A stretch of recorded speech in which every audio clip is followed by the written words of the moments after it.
It's just worth being said. I know we understand it, but for law enforcement, 1 minute you might be asked to give directions. The next minute you might be helping someone on the side of the road. The next minute you get a call and you're running into the hail of gunfire in a synagogue. And whatever you have with you, that's your defense. It's just amazing what law enforcement has to do on a regular basis. And a number of them ran toward the gunfire, and a number of them were injured as well.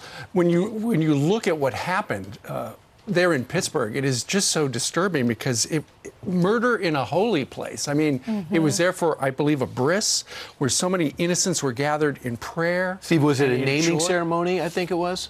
Yeah, I think it was a bris, I believe. And for them to be there in that place in prayer, gathered together, it's just so unable to defend themselves. And awful. I mean, murder is always bad, but in the house of God. You're right. President ordered the flags to fly at half-staff, and the president was speaking in Indiana, and he said he learned about this news of what happened at the synagogue, and he said, my word, before I speak, I would like to have a pastor, and I would like to have a rabbi on stage with me giving a prayer to the people who were listening. And the rabbi, both of them did a phenomenal job. The rabbi was on with us earlier, and this was his message, that Americans should still unite. We should unite against evil, but we should also rally around our God. Listen. We're divided in many ways, it's true. But there are other ways in which we are united, and one of those ways is in our contempt for this sort of hatred, for this sort of senseless violence. The best way for us to counter this sort of thing is by making that clear, joining arms, whether it's literally or figuratively, and standing up against these acts of hatred. So important to him to be there because he says, I normally don't answer the phone on the Sabbath. I don't drive my car. But the phone calls kept coming in from Washington, and he finally said, maybe there's an emergency. Let me take the call. He takes it, and it's the White House saying, can you please go and give this message? And so he drove over to meet the president. I was just stunned to see how quick everyone was blaming the president and his tone for what happened. It's just crazy to make that leap and get politics into this. You know what? Here's an example. At the center, an unapologetically incendiary president. Our national political culture is motivating folks who are inspired by hate, by fear, by bigotry. It's hard not to look at it and see that it is connected. We've seen this rise in sort of a hot political rhetoric. I think this president's whole modus operandi is to divide us. Not letting the Republican Party off the hook. They are the beneficiaries of racism in America, right? All right, this guy was not a Trump supporter, first of all, and the vice president was asked about it on one of the Sunday shows, and he said people on both sides of the aisle use strong language about our political differences, but I just don't think you can connect it to threats or acts of violence, and I don't think the American people connect it. Right. In our first hour, I quoted Howie Carr, who writes in the pages of the Boston Herald. He said this guy, the shooter, hated Trump. Because he thought the president was a globalist. He did not vote for him. He never owned a MAGA hat, and yet you saw that kind of reaction all day yesterday. The president did tweet this out.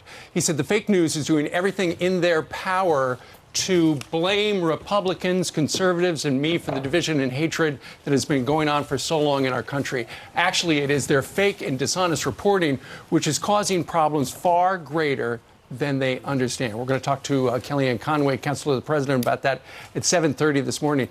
But did you see, given the fact that the campaign continues, we're 8 days away from the midterm, there was a rally out in Tennessee, I believe in Nashville. It was Marsha Blackburn. She spoke for 11 minutes, but before she got started, she called for a moment of silence for the victims in Pennsylvania. And that is when somebody decided, you know what, this is a good time to do this. Watch. A moment of silence. Marsha Blackburn is a white supremacist.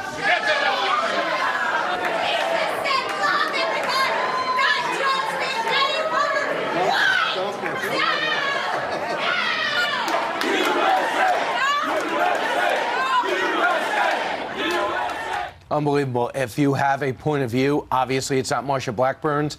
You did nothing to forward your cause. Well, you are being mocked on the left, and many, and Steve, you mentioned that Phil Bredesen did come out and condemn it, but he also said, hey, I've been interrupted multiple times. But what Democrat is happy with those scenes? That doesn't show courage. It shows you're absolutely oblivious. Keep in mind, in the terms of these midterms, I get it. There's 8 million have already voted. It's the largest early voter turnout that we've ever had. It looks as though we're going to have the greatest turnout since 1914. Right. That's all great news for the country that we're taking part in the process.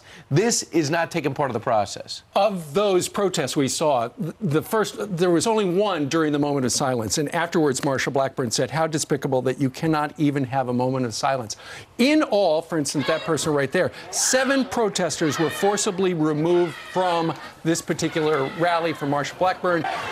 Lindsey Graham was in attendance, and there you can see one of the protesters, as you can see, tangling with a cop. Well, I don't think the majority of Americans would agree with these protests. I'm glad that her opponent spoke out against it, even though he came out and said a lot of people have shouted at me during my rallies, but not during a moment of silence for the Jewish people, for the 11 people that were killed in that synagogue. The Jewish people have been through enough, have been through so much, and they deserve the respect of the country. During a moment of silence, this protester should not have stood up and calling her a white supremacist. Dan Bongino had this observation.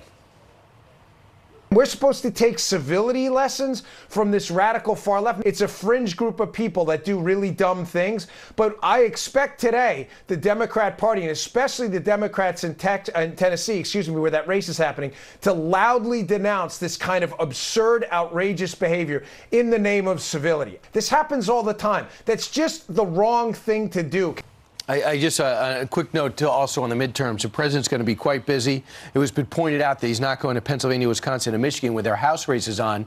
And Jonathan Swan writes, I think the president's given up on the House. I don't think any Republican has given up on the House at all. I think that's the wrong message. No, the president's saying, even though I'm not on the ballot, go to the polls. Please go vote. Right. How could he say that? Because he's focusing on Senate races, not House races. Well, there are certain areas where the president's not going to help, where it's a very moderate area. We're going to talk to Tom Bevan from Real Clear Politics about the races here in about